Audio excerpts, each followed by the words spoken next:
Hey, good afternoon, everybody. It's John Michael again, and we are ready for session four. If you've ever been curious about separating the myth from the facts and the myth from the history of the tarot, and have really been fascinated by the tarot itself, as I know I have, you're going to love this next session with Michael M. Hughes. More on that in just a second.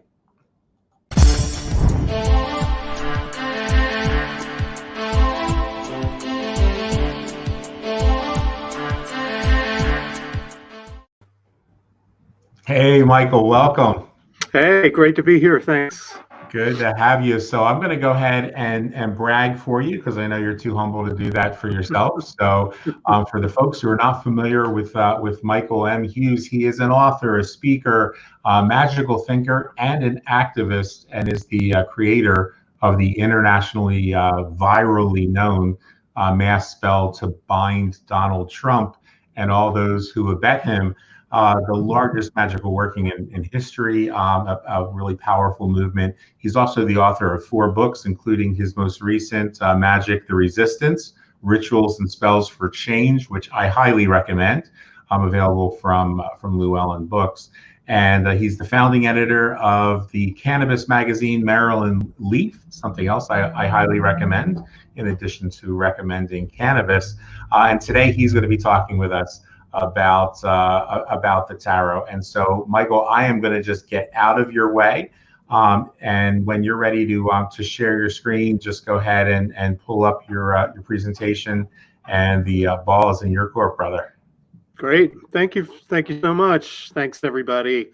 It's a gorgeous day outside, so I appreciate those who are hanging out indoors watching this, or maybe you're lucky enough to have your phone or your laptop. At least here in Baltimore, it's just such a gorgeous spring day after a cold evening yesterday. First of all, yes, we're going to talk about the history of tarot. This is actually sort of a condensed section of a course I used to teach, a tarot boot camp, and people would get together for about 6 hours, and we'd go through the history. Then we'd all get out our decks and learn how to read. But the reason why I teach the history is I think it really makes you a better reader. And if you're a witch or you practice some sort of magic, in knowing the history of tarot, even if it goes against some of the things that you were originally taught, I think it makes you a better reader, and it makes your magic better. And we're going to talk about exactly why that's the case. So this presentation is very visually oriented. We're working with these beautiful illustrations and images through history. So I think it's really important that we see the cards and the art that informs the cards and what they became. So buckle up, and I'm going to share the screen here, and hopefully we'll get this. Let's see, and we should be good to go. All right, you guys see that okay? All right, tarot, we're going to talk about the real history. I can't see myself, so if anything, something ghostly appears behind me, just give me a yell. The real history of tarot. So first of all, I'll talk about my story. This is my first tarot deck, the James Bond 007 tarot deck. It has really beautiful art. It was my first deck. I got it when I was 10 or 11 years old, and I still have it. I bored the pants off of people by, when you first start reading tarot, putting the card down. This one had a little, like a mat that had the Celtic cross layout on it. So I would take one of the cards out of the deck and pop it on the little spot where I went, and then take out the book and read it. And I apologize to all my poor friends and family members that I inflicted that on when I was a kid. But that was really the start. I mean, that's how I got into this, and it's been a passion and a hobby and an interest and an academic interest of mine ever since. This deck is now also called, strangely enough, the art from this deck they changed the name of it. It's now called the Tarot of the Witches, even though it has absolutely nothing to do with witches or witchcraft.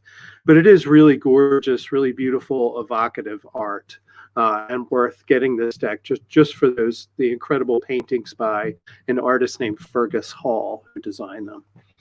So let's look at the history. Oh, first I should say this is just a quick snapshot of like my top shelf tarot deck.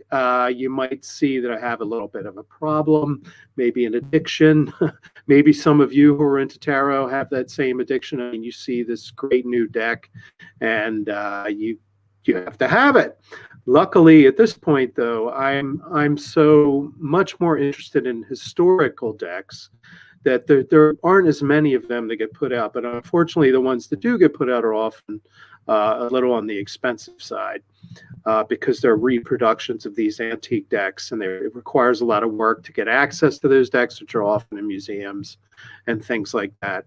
But that is also changing, and you can get good historical reproduction to decks for fairly inexpensively now. We'll talk about that at the very end. So let's learn some history, the real history. Now, I'm sure many of you have heard lots of things about tarot in the course of your lives, especially you've read books about the cards and so forth. Let's look at the history as I was taught it when I first started getting deeply immersed in this fascinating deck of cards. Here's the history as I learned it. Tarot, the word tarot, comes from Egyptian tarot, which is royal road, like a royal road to truth, understanding, etc.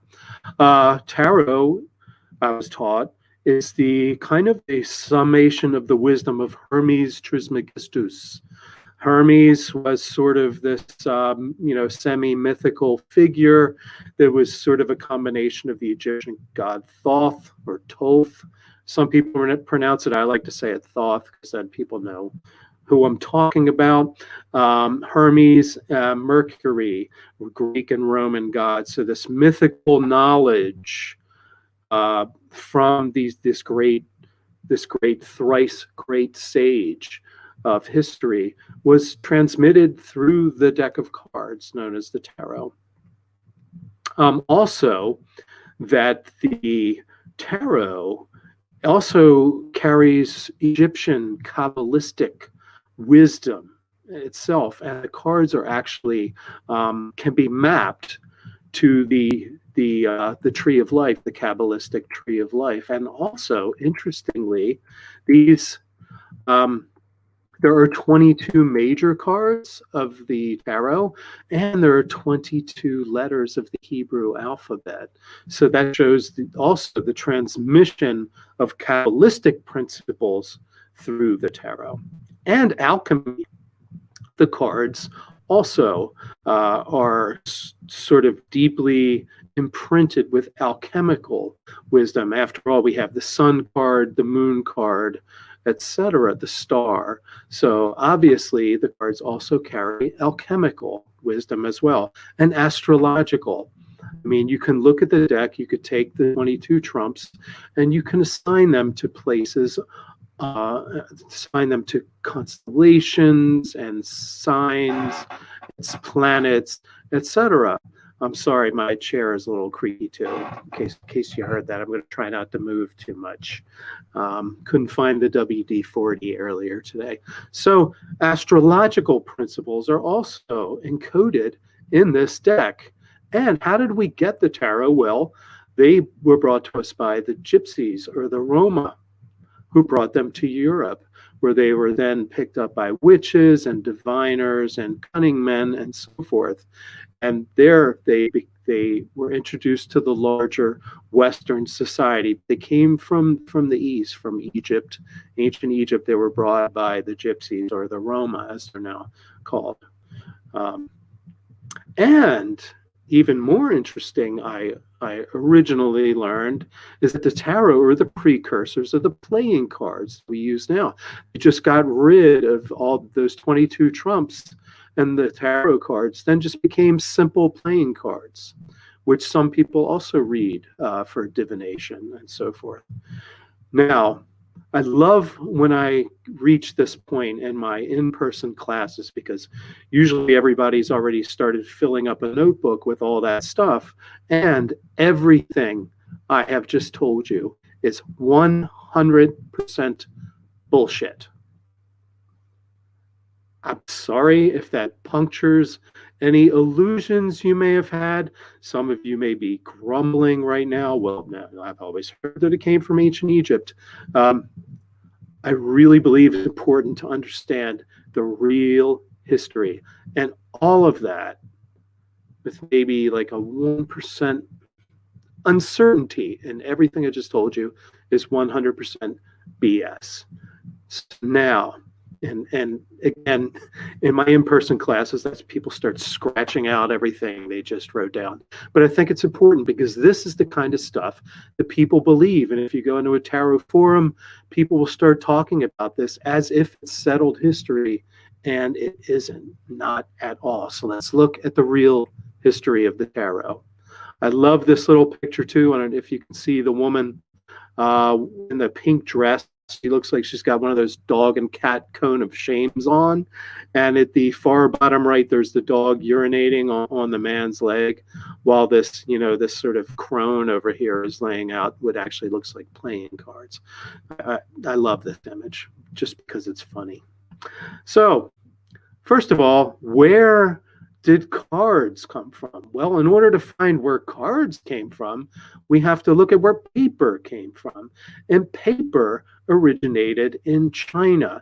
Now, there had been papyrus and things like that before, but China was the first to take plants and combine the fibers in a particular way to make sort of durable paper, and then to actually begin mass producing. This was like in the 2nd century Common Era, and China was the first to start producing and then mass producing paper. So it's in China where we first see cards emerge as well, not ancient Egypt.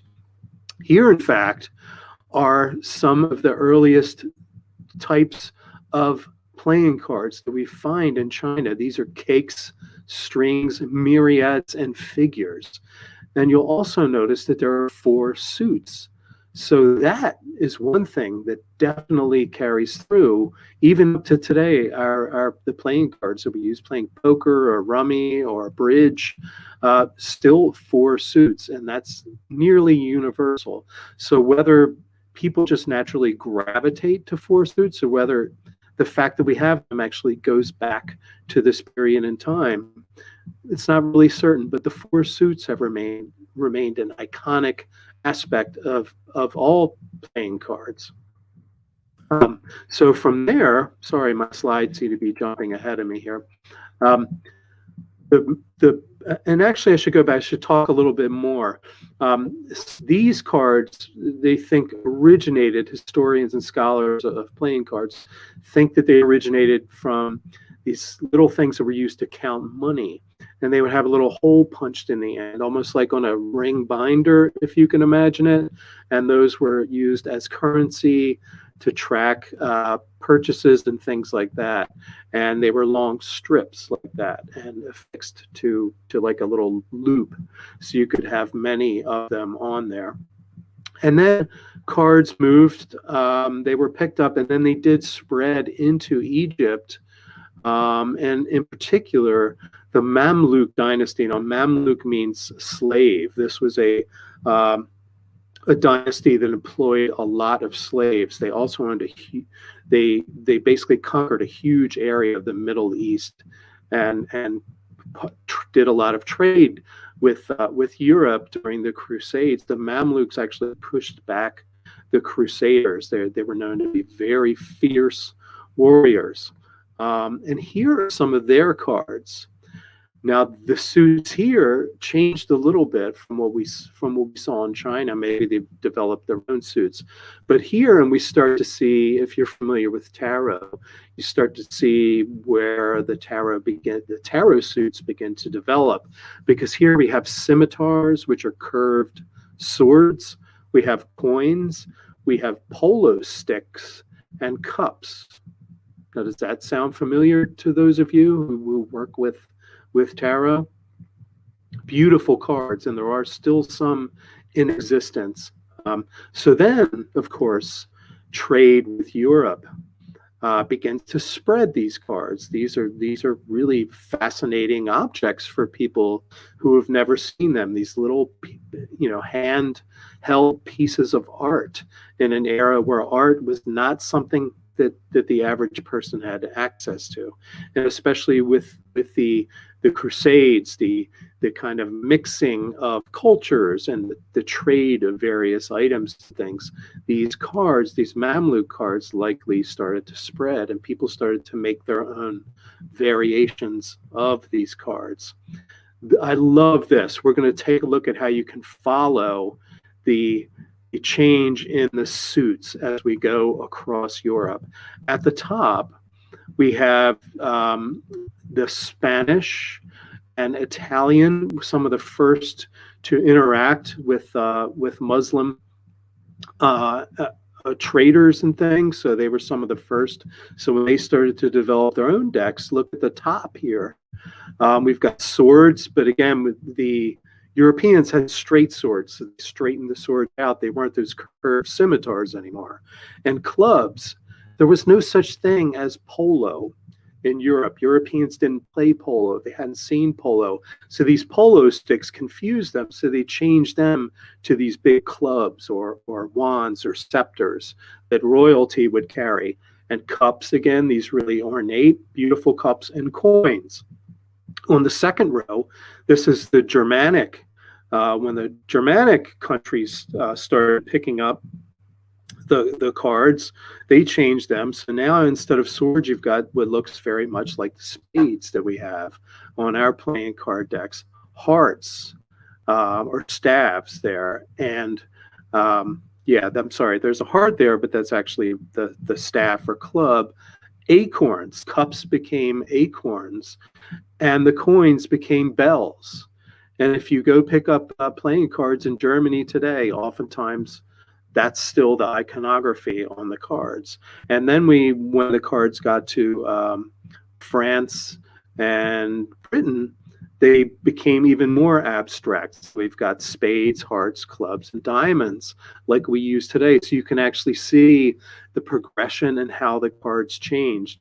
And there's a great image from Robert Place's book, I believe, on the history of tarot. And this even lays it out even more clearly. You can see how not only how each culture took those images and changed them, but how they also started becoming more abstract as they moved around.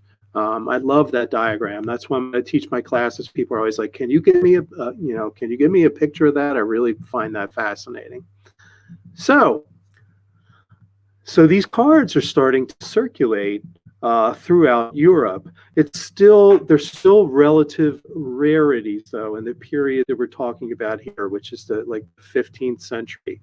And the first time we hear of tarot cards, they're called Carta da Trionfi, or triumphs, okay, which later became the word trumps, which I have a hard time saying sometimes for reasons. So let's call them triumphs here, because that's what they were called back then. They were first mentioned in 1442. That's a regular deck of cards with an extra suit. That extra suit has these really vivid, beautiful, powerful, iconographic images that aren't just 4 cups or 3 swords or 5 coins or whatever. It was used for a game. The original tarot cards were used for a game called Tarocchi, which is similar to bridge. It's a trick-taking game, it's called, and you bet money when you play. So it's very much like bridge. If you've ever played bridge, you understand how bridge works. It's similar to that. And actually, Tarocchi is still played in parts of Europe. And in fact, if you wanted to try to learn how to play it, there's even an app you can download on your phone and play Tarocchi. I know some tarot enthusiasts who play the game, It's a little complicated. I never actually wrapped my head around it, but if you're interested, go look for that app and download it, and you can play this game that originated in 15th century Italy. So why? Why did these cards originate here? What was it that inspired that extra suit of cards appended to this regular deck of cards, which was already in existence? In order to find out, we have to go back to northern Italy in the early 15th century. This is a painting of what was called a triumph parade. These were elaborate parades that would roll through late medieval, early Renaissance northern Italy. And they had these beautiful allegorical setups on these. Think Mardi Gras. Think these big parade floats rolling through your town. And if you're an average, peasant and you come into town and see this is something extraordinary. These floats would have religious scenes on them, but why they were called triumphs is interesting, because each float, like the first float that came through, might have an old foolish man on it. That's mankind. The next one might have, let's say, some princes, so royalty, and at the very end, the king or emperor would come. So each float that comes through trumps the previous one. So you're essentially looking at humanity all the way up through the gods and God and the Pope, etc. So depending upon how elaborate these parades were, you see these images, these little tableaus coming along the street, and each one is bigger and more important and more powerful than the one that preceded it. That was called the triumphs. Each one triumphs over the previous. And it sort of came from the idea of these Roman triumph parades, where at the very end, the emperor would ride through.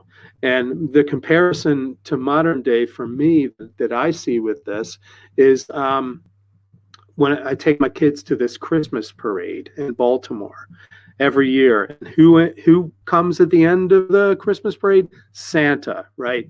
Santa rolls up and all the kids cheer and they throw candy, and then that's the end of the parade. So the modern triumph parade in my neighborhood is a Christmas parade, and Santa is the one who kind of finishes things off. Now, there was a poem that was extraordinarily popular, like the Star Wars of its day. Just everyone knew this, everyone talked about it. It was a pop culture sensation. It was called The Triumph of Love, Chastity, and Death, from Il Trionfi, The Triumphs, a poem by Petrarch. This was enormous. Everyone knew what it was. Everyone knew the imagery from it. It was just baked into the whole popular culture of the day. Now, this poem, let's take a look at the bottom of the slide and look at the triumphs that are represented in this poem. Love, temperance, fortune, which was also the chariot, the Pope, emperor, empress, death, time, also the hermit, devil, wheel of fortune, sun, moon, and eternity, or the world. If you know tarot, you're looking at where it came from right here. This is where that iconography came from.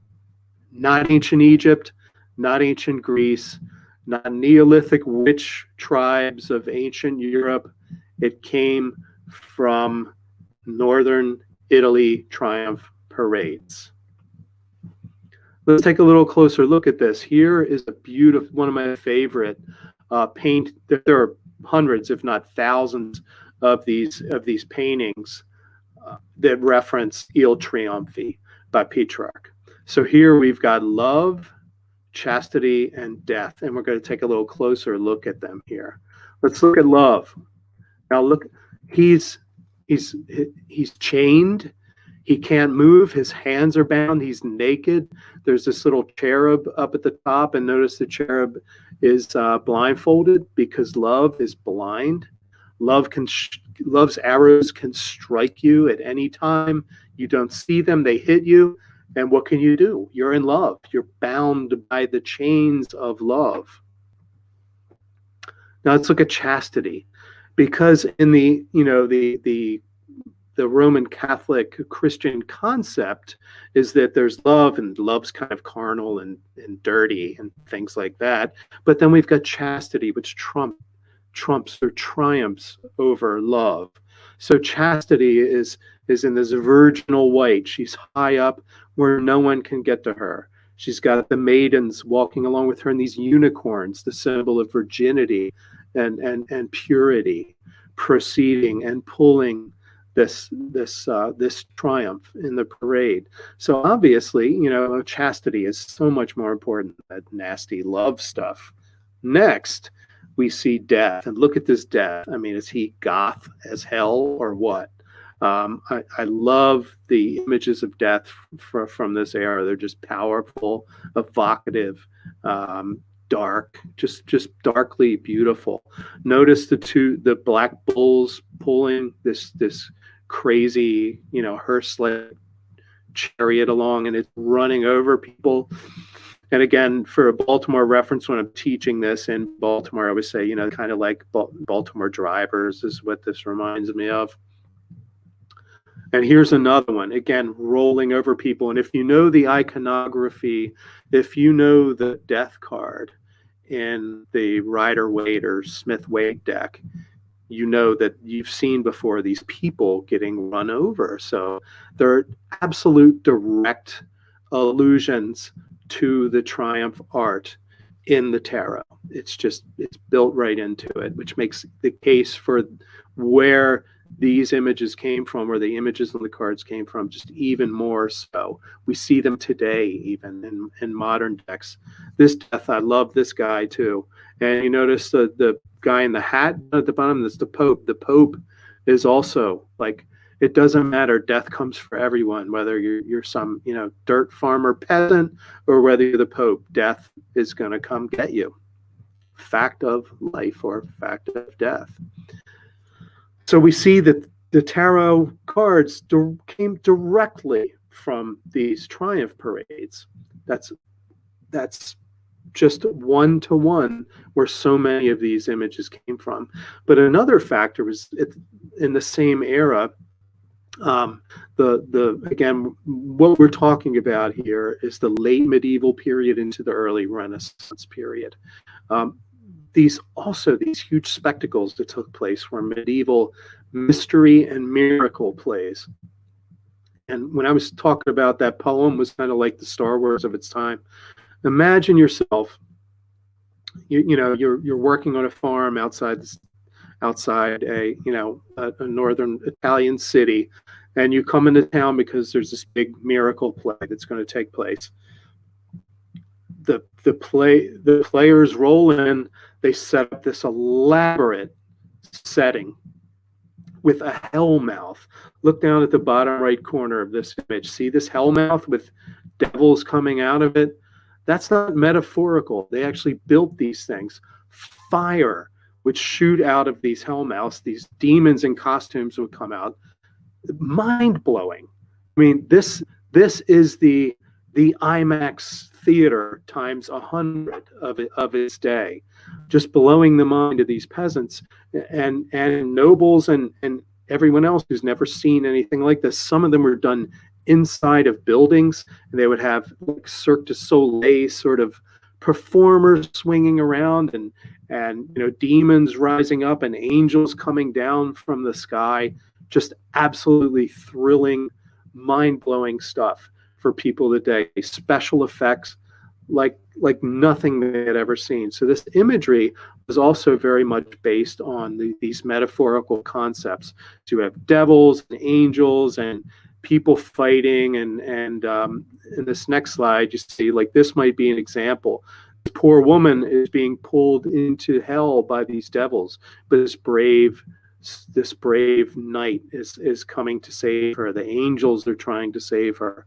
So you get the idea. I mean, this stuff made a powerful impact on people, and that iconography was captured in tarot cards. These cards, though, there was still wasn't a way to really mass produce cards. These mass production techniques had not really been implemented that widely until a little bit later on, around 1499 or so. This is a great woodcut, and these aren't your average people, because at the time these decks of cards had to be painted individually. Like each card was like a little painting, so you had to have a lot of money to play cards. It was really, playing Tarocchi in particular was very much a pastime of the wealthy and the elites, because you had to have, you can't be out digging up turnips all day. You have to have time on your hands to sit around and play games. The only people that had that were the nobility and the upper class wealthy folks. And then, of course, as tarot started to spread, this is a game where people are betting money. Who doesn't like that sort of thing? The church. Okay. Here's a quote from a late 15th century Dominican friar, said, "There is nothing so abhorrent to God as the game of triumphs." Pretty harsh condemnation for like a little card game that you're playing. But again, you're playing with money. And the church says, well, if you have extra money, give it to the church, okay? And you shouldn't be, it's sinful to be playing games anyway. So just, no, don't play this triumphs game. But of course, it doesn't matter what people are told to do. If they like doing something, they're going to keep doing it. Here's another really interesting woodcut from the time. This is what was called Bonfire of the Vanities, not the Tom Wolfe book, which that concept, he took that concept in a modern book, but these were actual bonfires, literal bonfires of literal vanities. And what that meant was the church would gather people together, bring them to the center of town and build a big bonfire, and you would throw your vain things into this bonfire. You see there's like a proto backgammon board there. There's some dice, and there's some images of cards being thrown into the fire. Some scholars believe the reason we don't have many Tarocchi decks still with us is maybe a lot of them got thrown into these bonfires of the vanities. Also wigs, jewelry, anything that was considered vain, you would throw it in those fires to purify yourself and be a better person. So let's look at the very first tarot deck that we know of that still exists. This is not the complete deck. There are a couple cards missing. We believe the Tower card is missing. I think the Devil, unfortunately, is also missing, and there may be a reason for that we'll touch on later. This was the Visconti Sforza family. They were rulers in northern Italy, in Milan in particular, from around the middle of the 13th century to almost the middle of the 16th century. So they had a really long span there. Very wealthy, extravagant family, very interesting history. If you like history from that era, is worth digging into. But these are beautiful cards. You could see they were embossed with foil. These foil had little perforations in it that you can see. Absolutely gorgeous. There are reproduction decks of this deck that you can buy that aren't that expensive and just look beautiful, especially in candlelight, because they're printed with gold foil to match. But again, these were hand embossed with that foil, hand painted, and just absolutely astounding art. Still available to see in some museums. I believe the Metropolitan Museum in New York, has one of these decks. Of course, missing a few of the cards, but this is the very first tarot deck that we know of that is still around to take a look at. Beautiful paintings. I mean, absolutely gorgeous imagery. Here we have the Star card on the left, the Hanged Man in the center, and Death on the right. Death not with a scythe, but with a bow to shoot arrows. Just really, really gorgeous and very powerful imagery. And as you know, this imagery is present in most tarot decks today. It's been with us that long. And the interesting thing about the non-major cards, the non-trump cards, not the non-triumph cards, is that just like some of those earlier decks are like playing card decks, they have what we call pips. Those pips are the little symbols, like the 3 cups or the 5 swords here. So you've got that one, really beautifully illustrated part of the deck, and then you get these, more like normal playing cards. We call them pip cards. These are the minor cards. And even in some modern tarot decks, the minor cards, the 56 minor cards, are still like this. So now this deck is one of my favorites. I have 2 versions of it. Used to be very hard to find, very expensive, but there are a couple options. If you're interested, contact me after the class, and I'll shoot you the info where to find them. But this is called the Sola Busca deck from 1490. It's the oldest complete. That's got 78 cards in the deck, and it's the first that's fully illustrated. You get your Rider-Waite, Smith-Waite deck today, or any of the millions of clones that have sprung from it. The 7 of Wands has a little scene on it. The 4 of Swords has a scene. There's things happening on those cards, not just those little pips. This is the first deck that did that. And it's weird too. It's strange. It doesn't match the iconography of most of the other decks of the time. It's got like, scholars are still trying to figure it out, what all the symbolism is. It's definitely a little more pagan, and then it has some gods and things like that. Greek and Roman gods, like kind of a mixture of things, but it's really weird. There's a book out I haven't read that apparently links it to some Saturn-based fraternity or something like that. I'm not 100% sure if I agree with that, but I haven't read the book, so I really can't say. But look at that imagery. I mean, it looks to me like an H.R. Giger. If you know his artwork, the guy that did stuff for the Alien movies and things like that, really just looks, it's so modern in its style and just strange and evocative. And look at this, 3 of Swords. Okay, take a look at that. I think for some of you, that's maybe ringing a couple bells right now. We'll talk about why in just a minute. And here, this also looks kind of familiar to those probably to a lot of you who are watching this now. And now we get to my favorite tarot, and that is the Tarot de Marseille, the Tarot of Marseille, France. This was an incredibly popular style of tarot, roughly anywhere from 1650 to about 1750. Before, there were many different, maybe the Tower came before the Lovers and things like that, and some of the imagery was different. Some people used different iconography in the cards, but the Marseille just kind of like made it all concrete and said, this is the pattern. This became the pattern that almost all later decks mimicked, okay, and grew out of. So all the trump cards that you know now, from the Magician up to the World, kind of got standardized in the Marseille decks. This is the basis of nearly all modern tarots. And why is that? Marseille was a major production center for cards.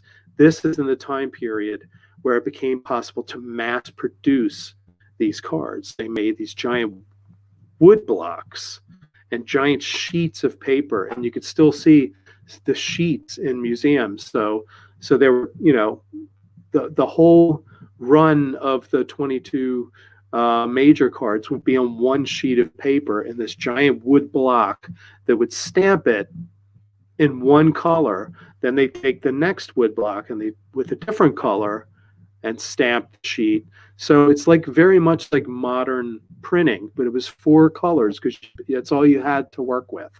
And Michael Dumay, who's one of the preeminent scholars of tarot and playing cards, said that 1,000,000 is a highly conservative estimate of the number of tarot decks produced in France during this period, the 17th century. 1,000,000. I mean, these things were everywhere. That's a huge number.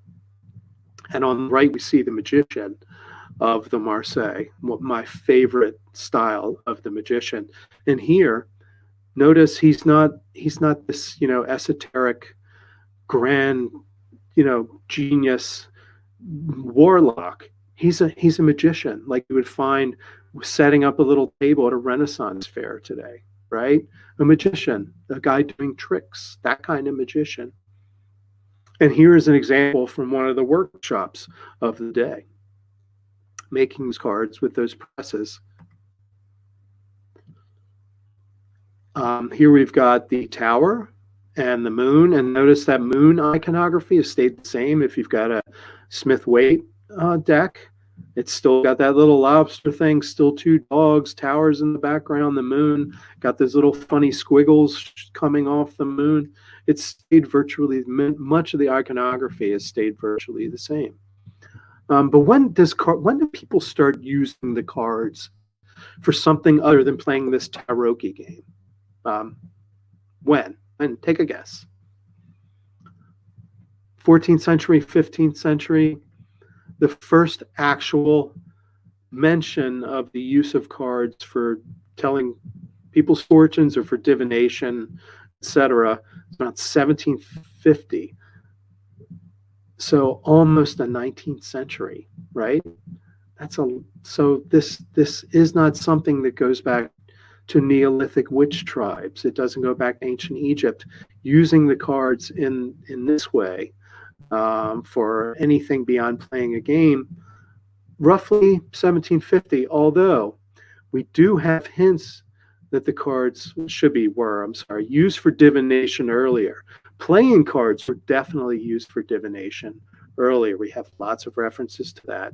There's an Italian sonnet from about 1527 that talks about tarot being used, not as much for divination, but to talk about people's different personalities. And like any game of chance, if you're playing games of chance, you're playing fate, right? So games of chance, going all the way back to lots and sticks and bones and things like that, they lend themselves to people thinking about the future. So it's quite likely that cards in all their forms have always been used just to sort of, you've got randomness. You see what comes up next. What's going to come up next? You're playing with fate. You're playing with possibilities. You're playing with randomness. And where does that lead? It's the basis of all divination systems. But where did the occult tarot begin? It started with these guys, Masons, in particular French Freemasons in 18th century France. This is what we call the birth of the occult tarot. This era was stewing in Freemasonry, Rosicrucianism, Kabbalah, Hermeticism. If you were a wealthy gentleman that could be a member of the Freemasons, and you basically had to be a wealthy gentleman, this was the stuff people were talking about. The culture was just deeply immersed in esotericism. They were fascinated by it. It was the era of mesmerism. This guy is very important in our understanding of tarot history. Antoine Court de Gébelin. He was a French-Swiss Protestant. He was a pastor, a Freemason, a Martinist.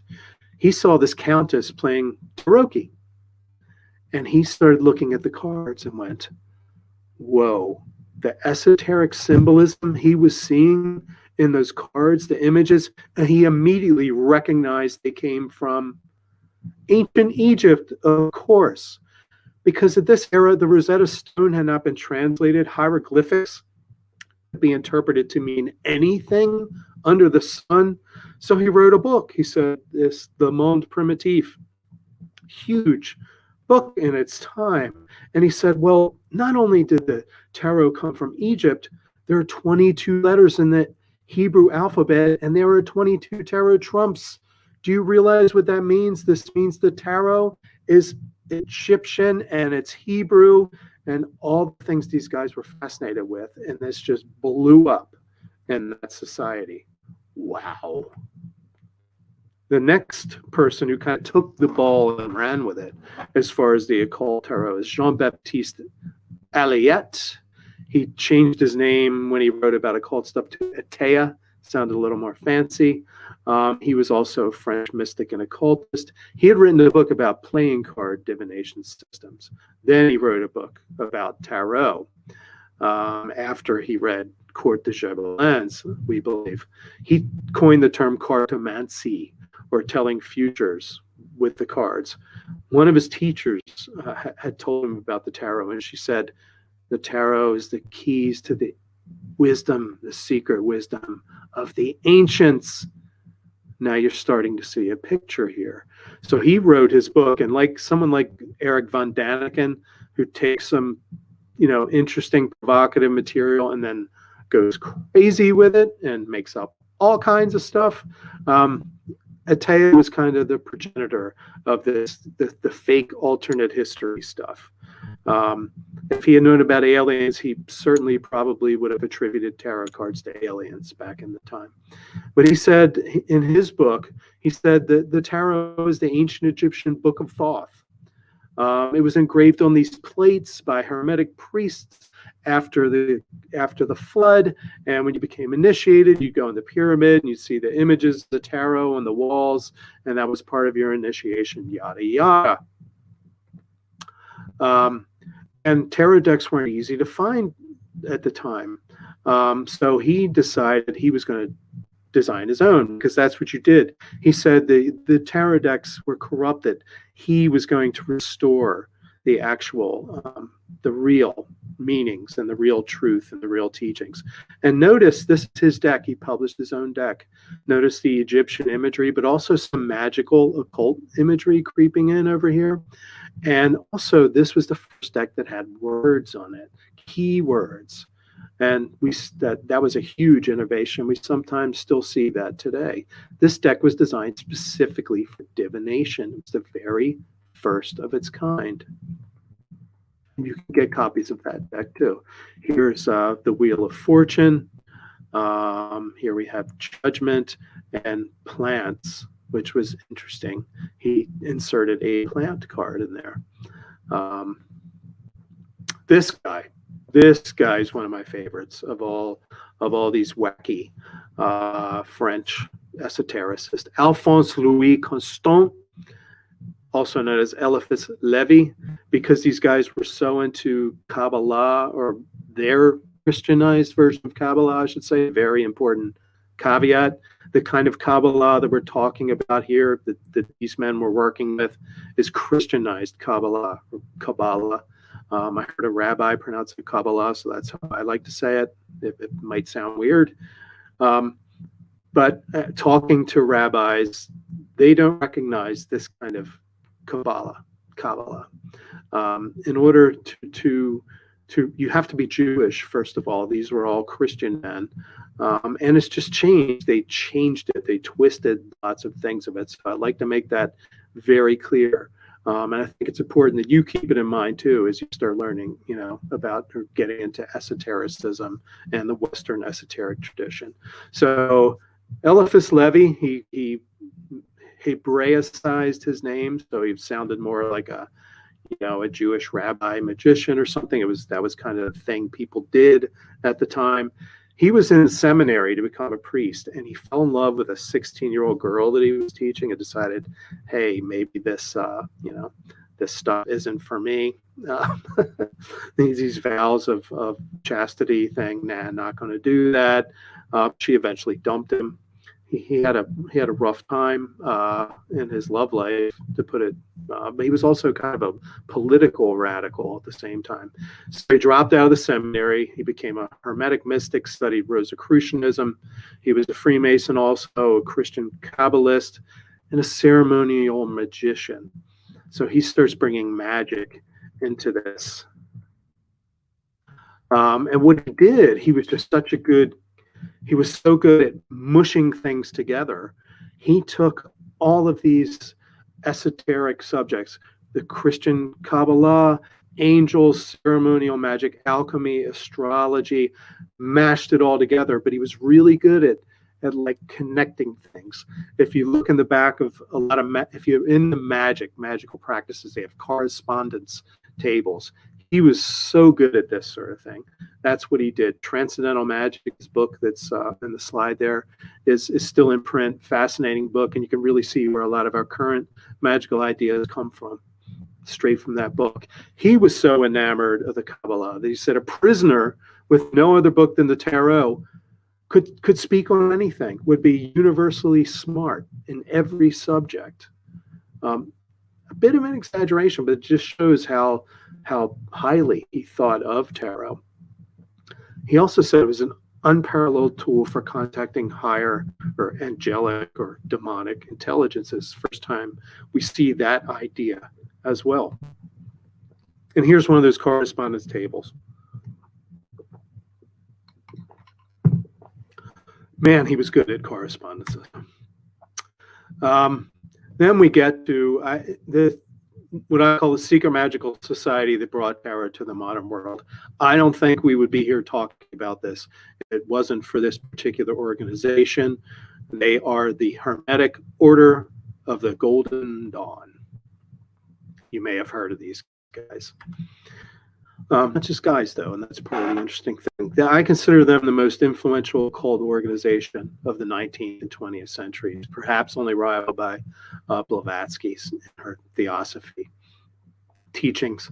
Started by three members, three Masons of the SRIA, which is an esoteric Masonic affiliation. I'm actually a member of the SRICF, which is the U.S. version of this organization. Basically, it's an invitational body of Masons that are into esoteric stuff, like what we're talking about. Unlike other Masonic organizations, from the very beginning, the Golden Dawn admitted women as equals. There's a long story behind that. Since I'm running a little low on time, we can get into that some other time. I can point you to some good resources. The members were vowed to secrecy. The first temple was in London in 1888. And, by like 10 years later, the order was flourishing. They had 100 members and several lodges in England and one in Paris. Prominent members included William Butler Yeats, the famous Irish poet, the woman he pined for, Maud Gunn, who was an Irish revolutionary, actresses, theater producers, Dion Fortune, who was an occultist who later started her own order, the Fraternity of the Inner Light, now the Society of the Inner Light, and Aleister Crowley, occultist and shit stirrer, as I like to call him. And the Golden Dawn took all that stuff that Eliphas Levi was talking about, all that stuff about the Hebrew, correspondences with the 22 major cards in the tarot, threw it all in this mix, this really complicated but interesting tied together mix of Kabbalah, astrology, alchemy, ceremonial magic. They developed visualization and meditation exercises, what we now call psychic development, scrying, looking into a crystal or water to see things, and a heavy emphasis on the tarot. It was like one of the cornerstones of the tarot. And in fact, this is William Butler Yeats' Golden Dawn notebook, where he was taking notes about the meaning of, in this case, the World Tarot card. They also mapped the tarot cards onto the spheres of the Tree of Life and the paths of the Tree of Life. And this, when I was studying Golden Dawn magic, basically broke my brain, and I had a bit of an epiphany that drove me in a different direction as far as magic goes. Aleister Crowley, he was initiated into the Golden Dawn. He was a bit wild for these stuffy Victorian occultists. He was gay, first of all. A lot of them weren't really, down with that in this, this crusty era, but he was kind of a libertine with his sexuality, bisexual actually, and just he was just a wild man, and they didn't like that. Yeats said, hey, the Second Order of the Golden Dawn is not a reform school. There was a huge, what they call Battle of Blythe, where these factions in the Golden Dawn all sort of fought. And then Crowley went out and published some of their secrets in his book series called The Equinox, and they did not like that. He violated his oath, his magical oath. And Mathers, the guy who was the head of the Golden Dawn, I mean, things just broke apart. There were factions, Yates' faction and Mathers, who we see here, and Crowley's faction, just these internal fights. And a lot of the women created their own group called the Sphere Group, which is where a lot of the cool, interesting psychic development stuff and astral projection was going on, things like that. But when you have a crazed, and he was crazed leader, and very very egotistical leader of a tightly knit secret group, what happens? It tends to fall apart. It tends to explode and blow apart, in fact. And that's what happened to the Golden Dawn. Let's see how much time we have here. I'm going to power through. And my apologies, I can't get to all this. Such a deep subject, but so I'm going to power through some of this. Arthur Edward Waite left the Golden Dawn. He was originally a Roman Catholic, and he was a little queasy about the magic used in the Golden Dawn. So he started his own order when it all started to fall apart, the Independent and Rectified Order of the Golden Dawn.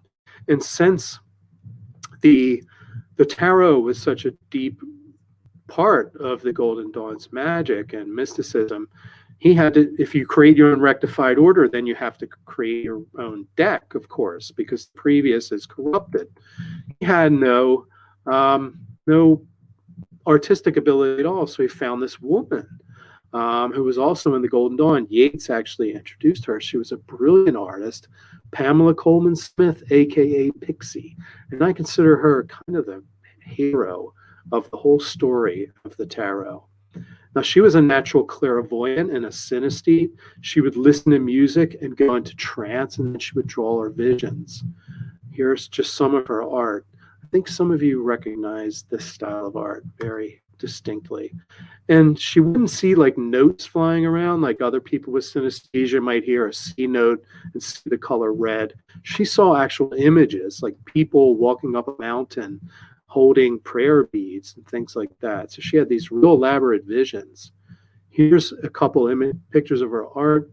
You can see she had like sort of a sigil almost that she signed her art with. Those of you who have the Smith-Waite or Rider-Waite, as it used to be called, deck will probably be very familiar with that signature.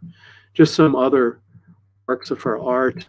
And so the two of them, they created this Rider-Waite deck, as it was known as. There's the original ad for it at the top. It's sold for 5 shillings. I like to call it the Smith-Waite deck because I believe, like, why do we call it the name of the publisher and the guy who kind of gave her the direction? Well, art is what we think of. The art is what captivates people and what stimulates people. So a lot of people call it the Smith-Waite deck, the best-selling tarot deck in the world. I'm sure plenty of you watching this have it.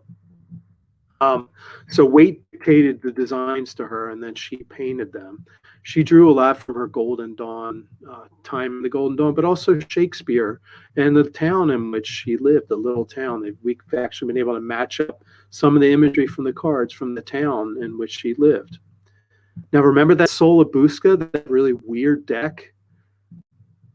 While she was painting her cards, that deck happened to go on display at the British Museum.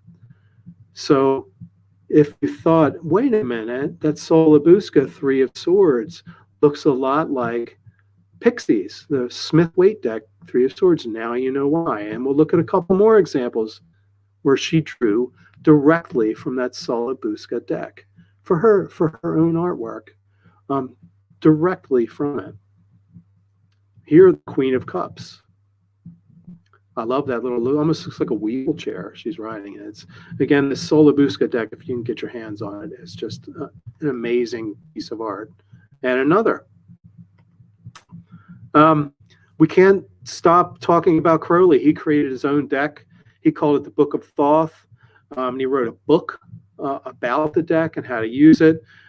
This woman, Lady Frida Harris, painted those paintings. She was a co-mason. She was a member of a Masonic organization that allows women in. Crowley initiated her into his AA and the OTO. Took her 5 years to print it. She also was a student of anthroposophy, which was Rudolf Steiner's spiritual system, and he had this thing called projective geometry that we'll see in some of the images. Now, she and Crowley died before the deck was actually published. It finally came out in to the wide audience in 1969, right at kind of the psychedelic revolution. And man, was it appropriately timed for that. Now, this is a deck based on Crowley's received religion of Thelema. So he changed a lot of things to fit this religious channeled information that he received. Now, look at this. Can you see why these images, took off? This deck became so popular in 1969, the height of the Aquarian era, the psychedelic revolution. I mean, these are just trippy, just mind-bogglingly beautiful, and the geometry, just astounding. I love this the card on the left. It looks to me like a circuit, like a computer circuit. It's the first thing I saw when I first looked at this deck. But of course, it's Crowley, so he's got. You can see the Devil card is like this ram and it's a giant penis with little sperm people in its balls. That's Crowley. That humor and that sexuality, etc., right in your face. And here we can see some of that projective geometry I was talking about. This death card is just absolutely stunning. If you really like getting into elaborate symbolic systems in the tarot, this deck might work for you. But again, it's based on the religion of Thelema, so you at least have to have an understanding in order to wrap your head around it. It's not my thing. I'm not a Thelemite, but I love this deck. It's just a beautiful deck. Now, here are some unpopular truths we're going to end with. We're going to pop some more balloons here. Tarot is not a pagan invention, nor was it historically a tool of witches, although it was used magically. We have some things in the historical record. It's Christian iconography. The earliest tarot decks, explicitly Christian. There's a pope. Okay, you can't get more Christian than that. Instead of that, it's the Pope is what is now, the Hierophant or whatever, but it was the damn Pope, okay? And there was the Last Judgment. Everything through the deck is all Christian iconography because the environment it came out of was dominated by Roman Catholicism. That was the religion of Europe, like it or not. Now, of course, there was some pagan imagery because pagan imagery had become part of the general artistic iconography, but the tarot imagery itself, there was absolutely zero, what we would now call pagan in it. Again, although pagan imagery was incorporated into the general religious imagery of the time. And we have some interesting reports. The tarot, with its powerful transgressive images. I mean, imagine you're a nice Roman Catholic person. You've got this deck of cards, and there's this card with the devil, this hermaphroditic devil with a penis and breasts, and it's naked, and it's scary, and it's got these two creatures, roped to this pedestal that is standing on. That's powerful imagery, right? So we know that the devil card in particular was used in some magic. There are actual references to this. One ritual that we know of that made use of the devil card, which you place with a candle or a light of some sort, and you address some sort of prayer or something to, almost like a painting of a saint would be used for intercession. We have a couple of examples of that. There's also a woman named Isabella Bellocchio, who during the Inquisition was found guilty She confessed she wanted a faithless lover to return to her. So she talked to some prostitutes, and they said, here's this thing you can do. You burn a candle or a lamp in one account, and you turn the devil card upside down, and you sit it down and let your hair down. You kneel in front of it, and you burn the lamp. And in one account, take a piece of rope from the church bell, and you basically ask the devil to intercede from you. So there's all of this Christian imagery, and the fact that some readers, witches and pagans, are using a deck that was just entirely based on Christian imagery and don't know that boggles my mind. That's why it's important to understand the history. So the Hierophant was actually the Pope, okay? Not some keeper of secrets. He was the damn Pope. Judgment, you can't get any more Christian than the Last Judgment iconography of people rising up from the grave. I'm going to, John Michael, if you need to stop me, please jump in and stop me. I'm going to wrap up as quickly as I can here. The Ace of Cups. We've got 4 minutes to go, so we're good. Okay, great. Good deal. Thank you so much. It was like your voice just came out of the sky, like the Judgment voice. And right here we have Roman Catholic, the Paraclete. Again, this was Waite, who was a Roman Catholic, and eventually Pixie actually went back to the Catholic Church too. So it's no surprise we find the Holy Spirit bringing the host down into a chalice. I mean, you can't get more Christian imagery than that. The 4 evangelists are seen in the world card, the tetramorph it's called. So yes, these things are associated with astrology, but they're also associated with the 4 Matthew, Mark, Luke, and John. Also, there are no universal meanings. That's another truth I'm going to skewer here.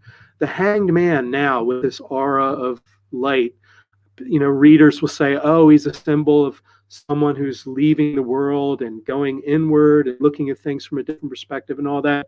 The Hanged Man in the original tarot was a traitor. That's what they did to traitors. They hanged them by 1 foot, often done to Jews as well. I found some really unsettling imagery from the late Middle Ages where Jews were frequently hanged like that by 1 foot too.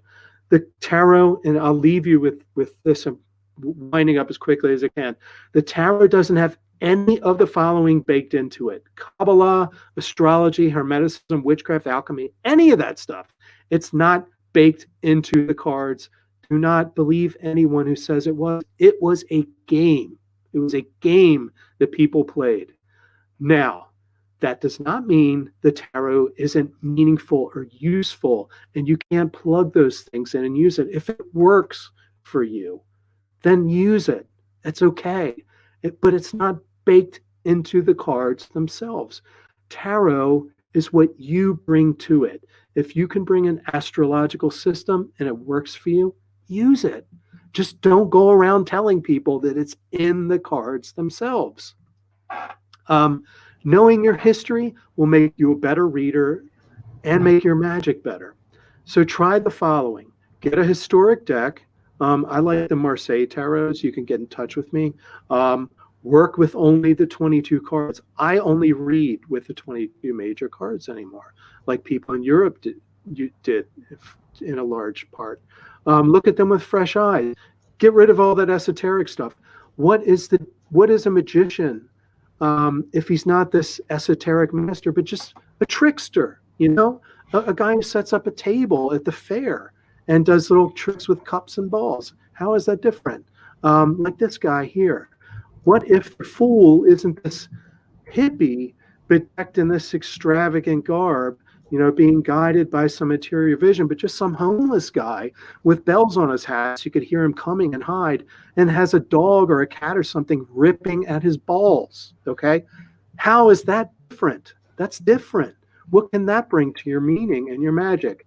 And finally, just to end, I love this quote from Alejandro Jodorowsky, who wrote an excellent book. If you like the Marseille Tarot, this book is fabulous. He says, to comprehend the arcana, the 22 cards, we have to enter inside them stripped of words and let them possess us. So work with these cards, play with them, try to understand them with a different set of eyes. Finally, my book, Magic for the Resistance, Rituals and Spells for Change. My publisher would kill me if I didn't mention it. Just sign up for my mailing list at michaelmhughes.com, and you could send me questions and so forth. Anything about this, I can send you some deck recommendations, things like that. My email address is there and everything. Thanks, John Michael, for having Witches on Lockdown. I'm going to stop sharing my screen so I could see myself again here. And thank you all for being here today. I love this subject. I think knowing your history is going to make you a better reader and a better magician. Michael, thank you so much. I hate to have to be really abrupt. Not at all. I don't want them to cancel the next session, but I could have listened for another hour. We'll talk to you again soon, my brother. Thanks a lot. Take care.